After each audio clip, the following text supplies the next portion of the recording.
Hello दोस्तों, 3 मई 2024 जब जुम्मे के दिन दोपहर 2:27 पर पाकिस्तान ने भी पहली मर्तबा अपना पहला कदम चांद की तरफ बढ़ा लिया है। और कितना सच है इस बात में कि पाकिस्तान दुनिया का वो 6th कंट्री बनने जा रहा है जिसने चांद की तरफ अपनी सैटेलाइट भेजी हो।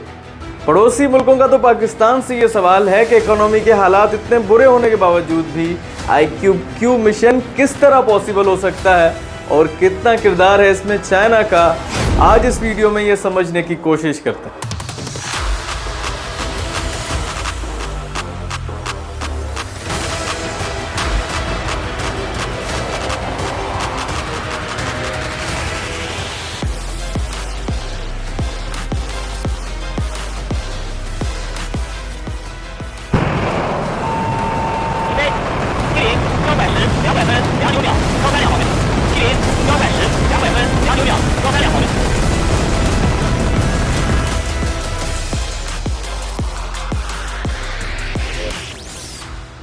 तारीखी लम्हा बराह रास्त हम भी देख रहे हैं, आप भी देख रहे हैं। पाकिस्तान का पहला सैटेलाइट मिशन चांद पर रवाना हुआ है।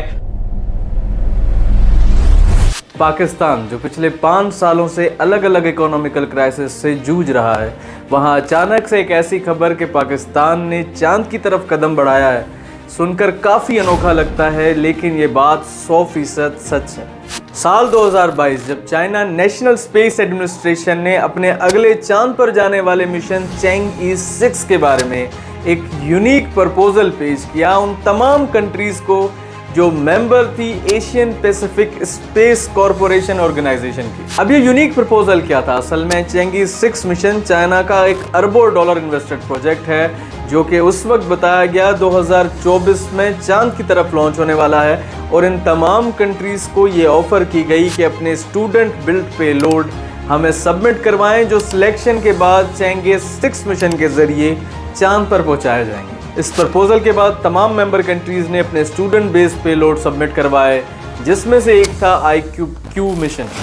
अब आप सब यहाँ पे ज़रूर सोच रहे होंगे कि पाकिस्तान ने ये IQ-Q मिशन बना कैसे लिया। तो 2002 में पाकिस्तान की स्पेस एजेंसी सुपारको ने एक पहली university institute of space technology Islamabad बनाई, जिसका सिर्फ मकसद यही था कि स्पेस रिलेटेड टेक्नोलॉजी के ऊपर वर्क करना। 2009 तक आते आते उसी IST ने हैक की मदद से एक नया प्रोग्राम लॉन्च किया NCGSA के नाम से, जिसके अंदर 7 लैब्स 7 अलग अलग यूनिवर्सिटीज़ में खोली गई, जिसमें से एक थी the small satellite technology and research the SSTR, जो बज़ाहिरी IST के अंदर मौजूद थी। अब इस small satellite technology and research lab का मेन मोटिव यही था कि ऐसी मिनी सैटेलाइट्स के ऊपर काम करना जिनका वेट किसी आम सैटेलाइट के मुकाबले 100 गुना कम हो, जिनके ऊपर पैसों की कम से कम लागत हो और टेक्नोलॉजी भी वही हो जो किसी नॉर्मल सैटेलाइट के अंदर होती है। सिर्फ अगले 4 ही सालों में नवंबर 2013 जब SSTR ने अपना पहला मॉडल IQ-1 सैटेलाइट रशिया की मदद से ज़मीन के 600 किलोमीटर के ऑर्बिट में लॉन्च कर दिया, जिसके अंदर ऑलमोस्ट सब टेक्नोलॉजीज अवेलेबल थी, इंक्लूडिंग एक कैमरा जो ज़मीन की पिक्चर्स ले सके। अब देखा जाए तो इन मिनी सैटेलाइट मॉडल या फिर क्यूब सेट का असल इस्तेमाल किया जाता है किसी भी न्यू टेक्नोलॉजी या किसी न्यू मिशन को भेजने से पहले उसकी टेस्टिंग कर लेने के लिए। वापस चलते हैं अपने टॉपिक की तरफ। तो SSTR के कामयाब मॉडल IQ-1 के बाद जहां एक तरफ रिसर्च जारी थी, उससे अपडेट मॉडल IQ-2 की कि वहीं सामने आया चाइना का चैंगई 6 मिशन का प्रपोजल, जिसकी वजह से IST ने सबमिट करवाया अपना नया मिनी सैटेलाइट मॉडल IQ-Qamar, जो इस वक्त चांद की तरफ रवाना है। चैंगई 6 मिशन के अंदर पाकिस्तान के IQ-Q सैटेलाइट के अलावा 3 और भी स्टूडेंट बेस्ड पेलोड्स मौजूद हैं, जैसे कि यूरोपियन स्पेस एजेंसी का ल्यूनर सरफेस आयोन एनालाइजर, या फिर फ्रांस का रेडॉन डिटेक्शन इंस्ट्रूमेंट, या फिर इटली का लेज़र कॉर्नर रिफ्लेक्टर। लेकिन फिर भी सोशल मीडिया पर हाइप सिर्फ पाकिस्तानी IQ-Qamar की क्यों है? दरअसल चैंगई 6 मिशन जब चांद के करीब पहुंचेगा तो वो 2 हिस्सों में डिवाइड हो जाएगा, जिसका एक हिस्सा अलग होकर चांद के दूर वाले हिस्से यानी साउथ पोल पर जाकर लैंड करेगा सैंपल कलेक्ट करने के लिए, और उसका दूसरा हिस्सा चांद के इर्द गिर्द ऑर्बिट में ही रहेगा।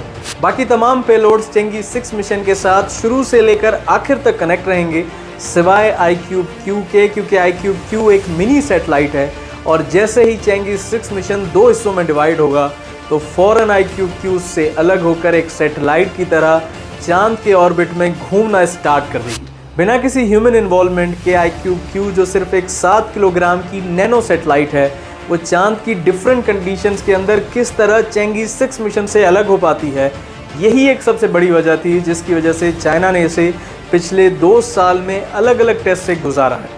क्योंकि देखा जाए तो ये मेन प्रोजेक्ट तो चाइना का है जिसके अंदर उनके बिलियंस ऑफ डॉलर इन्वेस्टेड हैं और वो किसी किस्म का भी रिस्क बर्दाश्त नहीं कर सकते। जहाँ एक तरफ नासा है जिसे US गवर्नमेंट की तरफ से पाबंद किया गया है कि किसी किस्म की कोलैबोरेशन चाइना के साथ नहीं रखनी, वहीं चाइना का ये 53 दिन पर मुश्तमिल चेंगिस 6 मिशन एक रिसर्च मंसूबा है जो चांद के उस साइड जाने की कोशिश करेगा जो आज तक ज़मीन से कभी नहीं देखा गया और वहाँ से सैंपल कलेक्ट कर वापस ज़मीन तक लेकर आना।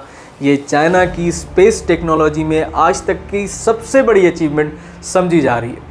और वहीं IQQ सैटेलाइट एक कंप्लीट वर्जन है किसी भी नॉर्मल सैटेलाइट का, जिसके अंदर 2 ऑप्टिकल कैमरास अवेलेबल हैं चांद की या फिर चांद से ज़मीन की अलग अलग पिक्चर्स फॉरवर्ड करने के लिए, और साथ ही साथ solar panel, batteries, deep communication system या सेल्फ एटीट्यूड कंट्रोल जैसे फीचर भी अवेलेबल हैं, जिसका मेन पर्पस बताया जा रहा है चांद पे छुपी हुई बर्फ़ को ढूंढना, जिसकी ज़िंदगी लगभग 3 से 6 महीने की होगी और उसके बाद ये ऑटोमेटिकली डिस्ट्रॉय हो जाएगी।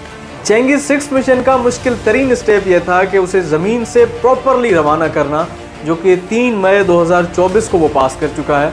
और अब बारी है जब ये मिशन 5 दिन बाद चांद के करीब पहुंचेगा, तब IQQ भी प्रॉपरली बिना किसी प्रॉब्लम के उससे अलग होकर अपना काम करना स्टार्ट कर दे। और आखिर मैं आप सबसे यही कहना चाहूँगा कि ये कामयाबी पाकिस्तान या फिर चाइना की नहीं, बल्कि दुनिया में मौजूद उन तमाम स्टूडेंट्स की है जो सिर्फ थोड़ी मदद से अपनी काबिलियत के ज़रिए ये साबित कर चुके हैं कि वो भी इतने बड़े प्रोजेक्ट का हिस्सा बन सकते हैं। Thanks for watching just in opinion. This is Waqar Sial with you.